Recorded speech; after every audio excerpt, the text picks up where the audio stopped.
So 6 minutes after 10 is the time. The conversation about Rwanda is not the conversation that most media outlets have. It is appalling, but some people like that. It took a very simple statement some years ago for me to understand part of the appeal of Donald Trump's rhetoric and bloviations on immigration issues or even issues of refugees. And it was very simply stated that the cruelty is the point. The cruelty is the point. And once you understand that, it almost ceases to be a subject of division and disagreement. The cruelty is the point. So when Prince Charles says this is appalling, this is an appalling thing to do, everybody knows he's right. It's just that some people, whether they're prepared to publicly admit it or not, and some are, some aren't for obvious reasons, some people really like that. Look, here are some people that are the kind of people that perhaps featured in that disgusting poster that Nigel Farage released in the middle of the Brexit campaign on the morning that Joe Cox was assassinated by a white supremacist terrorist, that breaking point poster. You are persuaded that these are the kind of people trying to come here, and they are, of course, Schrodinger's immigrant. They are both coming here to steal our jobs, yet also to live a life of lazy leisure while claiming benefits. And no matter now that pretty much every sector under the sun is screaming out for labour and for people, we don't want these ones coming in because Farage has been down in Dover with his Fisher-Price binoculars and nobody's got the wit to realise that the last time you listened to him and let him set the political agenda, we ended up becoming the first country in the history of humanity to impose economic sanctions on itself. But here he is again with another ludicrous racist hobby horse, and this time you can actually see the people that he's cross about getting out of leaky boats, having risked their lives to cross the channel, and you've been persuaded to hate them, so you want them to be treated appallingly. I mean, I don't like that position that you've been persuaded into. I don't admire it, and I certainly wouldn't defend or excuse it, but I find it hard to get angry with you. It's a fairly visceral response, isn't it? It's a fairly primal response to the effort that's been put into persuading you that they're scumbags. You've been persuaded to believe that they're scumbags, therefore you want them to be treated like scum, which involves deporting them to Rwanda. And it doesn't really matter what happens in Rwanda.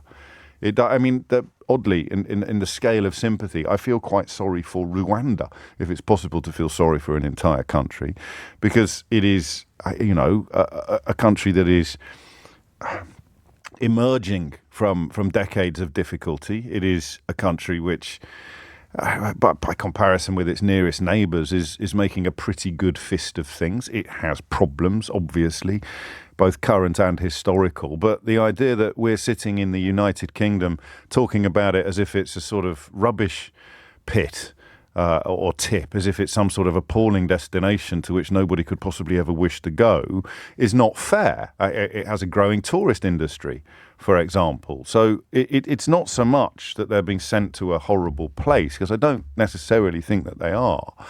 It's simply the case. Well, there's two things that need to be understood and observed. The first is, of course, that this is a scheme that transports people across the world against their will for essentially financial reasons. I think it's 120 million quid that's been paid to the Rwandan government to accommodate people who are being transported across the world against their will. Now, that is a description which you could also apply to slavery. It's not the same as slavery, obviously, because these people are not being put to work or chained up or anything like that, or bought and sold as chattels, as belongings, but they are being transported halfway across the world against their will. And it is being done in order for the people at the receiving end to make money out of their transportation. That's pretty gross, however you dice it. That is pretty gross. But I say again, I'm not comfortable with the portrayal of Rwanda as being some sort of refuse tip on the edge of hell, because it clearly isn't. But again, that's not the conversation we're going to have on this programme.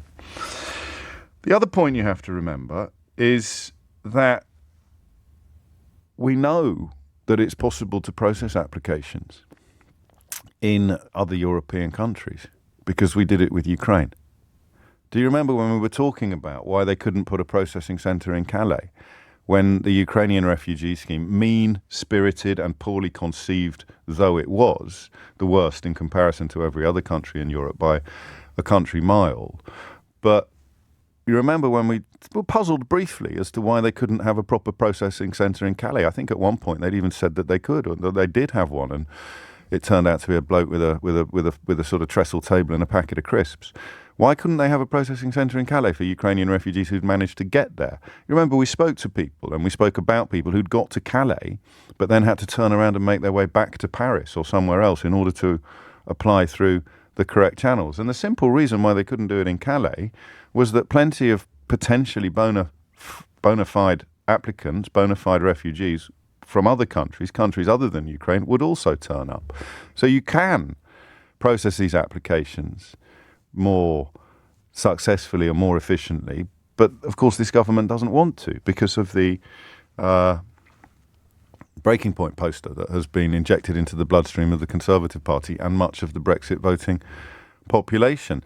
And I think the third point we need to remember before we open up the phone lines is pretty simply the notion that we do more than other countries do. That's not an opinion, that's counting. We just don't. We simply don't shoulder a bigger burden of humanity fleeing war and tragedy than comparable European countries. And also, again, things that you have been persuaded but which are not true, and it doesn't matter how loudly you shout them from the rooftops, they will never be true. You are not required under refugee international law governing refugees. You are not required to stop in your first safe country. It's simply not true. And why would you want to, for example, stop in a country like France, which relatively recently was looking like it might elect an actual fascist?